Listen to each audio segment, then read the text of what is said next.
Guagliù, qui oggi c'è da parlare, quindi mo mi sistemo un attimo e ci vediamo fra poco, perché Guagliù, Spalletti ha detto delle cose fondamentali per la partita di domani. Ci vediamo fra poco.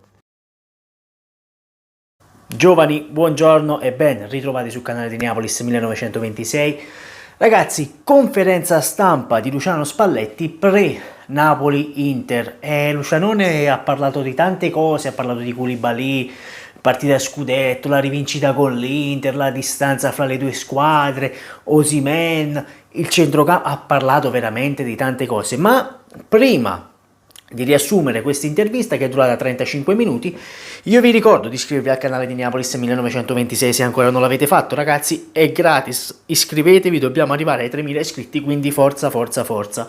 Ragazzi, prima domanda posta al buon Lucianone Spalletti è stata la seguente: Koulibaly domani sarà titolare?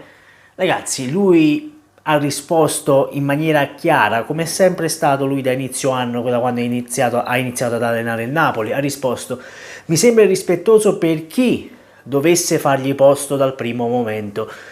Quindi la possibilità che domani Koulibaly parta titolare non è ancora definita, quindi potrebbe partire titolare come potrebbe partire panchinaro, visto il buon rendimento che stanno avendo i due difensori centrali. E poi dice: per me è facile, qualunque scelta io prenda faccio bene, ma aspettiamo domani per la formazione. Quindi Luciano Spalletti ad oggi non è ancora deciso a schierare Kalidou Koulibaly oppure Anguissa titolare, perché ragazzi, l'ha detto anche lui, Kalidou è un uomo straordinario, basta guardare anche alla finale della Coppa d'Africa, ha preso la Coppa, non è andato ad alzarla insieme ai presidenti, ma l'ha portata giù dagli altri giocatori.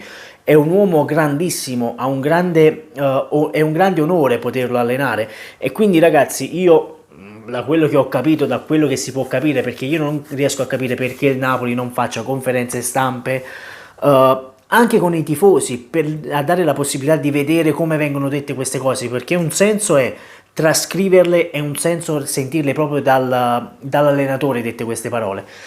Comunque poi va avanti e dice: partita a scudetto. E qui ragazzi lui dice: è bene precisare che l'obiettivo è entrare fra le prime 4 mettendo dietro le altre.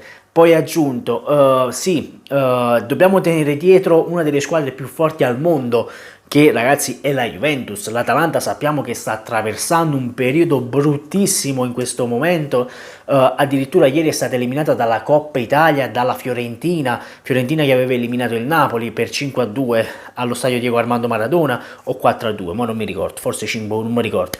Comunque, detto questo, quindi parla della Juventus e dice: dobbiamo tenerle dietro, e sarà difficile tenerle dietro, però poi dice: ma se vinciamo questa partita potremmo essere catapultati verso lo scudetto. E per me è una figata questa situazione, perché voglio, chi avrebbe mai detto che il Napoli potesse competere a questi livelli, a questo punto della stagione, solo con gli innesti di Anguissa e Juan Jesus? Poi vabbè, hai ritrovato Lobotka, Mario Rui, perché voglio un Mario Rui, alcuni non viene preso tanto in considerazione Mario Rui, ma Mario Rui sta facendo un grandissimo campionato, soprattutto grazie a Spalletti che Lobotka già lo voleva ai tempi dell'Inter, il Napoli gli disse di no.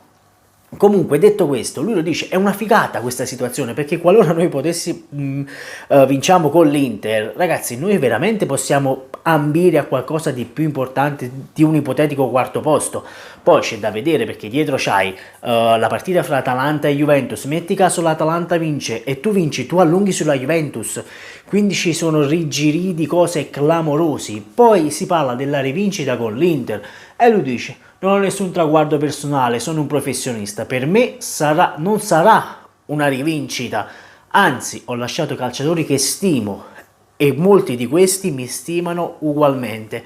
Quindi per lui, ragazzi, non esiste Inter-Napoli sul fattore nostalgia, diciamo così. Quindi lui lo dice: io ho allenato l'Inter naturalmente, però per me non sarà una rivincita. Di cosa devo fare? Una rivincita su che cosa? E quindi buon per te Lucianone, quindi mettici anima e cuore in questo progetto.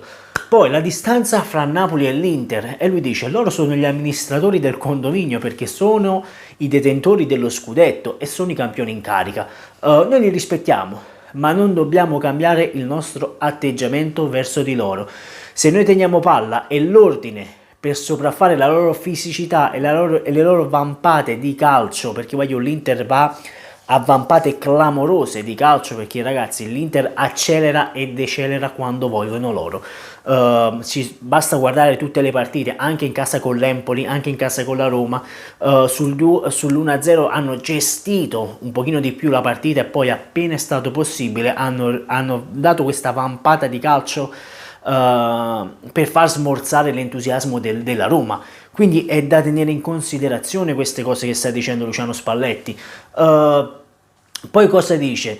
Non può nascere un discorso, ma comunque ci può nascere un discorso interessante su queste cose. Poi dice: nella gara d'andata abbiamo perso troppi palloni ed abbiamo gestito male quello che invece dobbiamo fare meglio, gestire il pallone, smistare il gioco, quindi dobbiamo essere bravi noi a fare quello che facciamo tutti i giorni.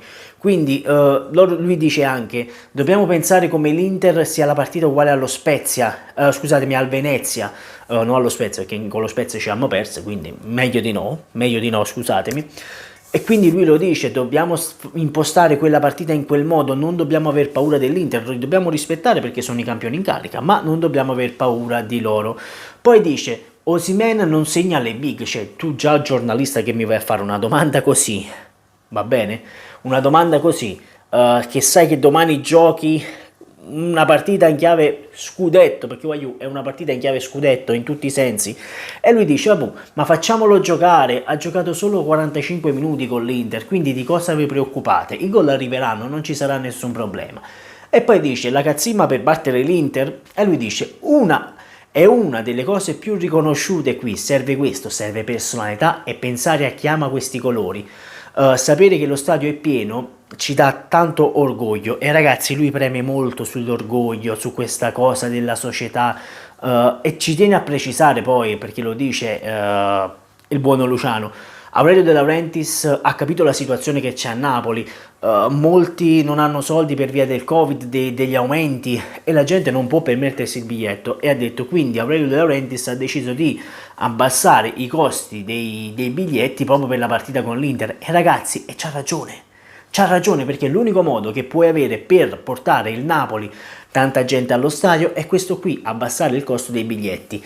Poi dice: il centrocampo sarà decisivo, perché poi si conclude qui con questa domanda, e lui dice: tutte le zone sono importanti. Nel match di andata Zielinski ha recuperato palla e poi è andato a calciare. Sarà fondamentale anche le palle inattive quando saliranno loro per gli angoli, perché ragazzi l'Inter, lo sappiamo, di testa a giocatori fondamentali, Dzeko, Skriniar, Bastoni non c'è, ma c'ha De Vrij che di testa, ragazzi, le prende. Poi bisogna stare attenti a come calciano i calci d'angolo, perché poi tu all'andata hai preso il gol sul calcio d'angolo sul primo palo, quindi Ospina mettine uno fisso sul palo, fermo, gli devi dire: stai fermo, fai la statua, ti devi stare fermo qui, perché loro punteranno a questo, a sorprenderci proprio sulle palle inattive. Questo era in breve 35 minuti di conferenza stampa di Luciano Spalletti in nemmeno 10 minuti. Ragazzi, io spero che il video vi sia piaciuto e vi ricordo di iscrivervi al canale di Neapolis 1926, che è gratis. Comunque domani, siccome giocheranno alle 18:30, che orario bello, devo dire la verità, tutto questo per non dare la partita a Sky, mortacci vostra da Zon. Quindi stavamo dicendo, il video uscirà penso la domenica, non uscirà subito dopo la partita, perché ragazzi sono a lavoro e mi dispiace veramente tanto. Quindi ci vediamo domenica, oppure registra ora, non lo so, ora vediamo. Comunque io vi ricordo di iscrivervi al canale di Neapolis 1926, sempre e comunque forza Napoli, della vostra Neapolis 1926. Ciao a you e forza Napoli, sempre.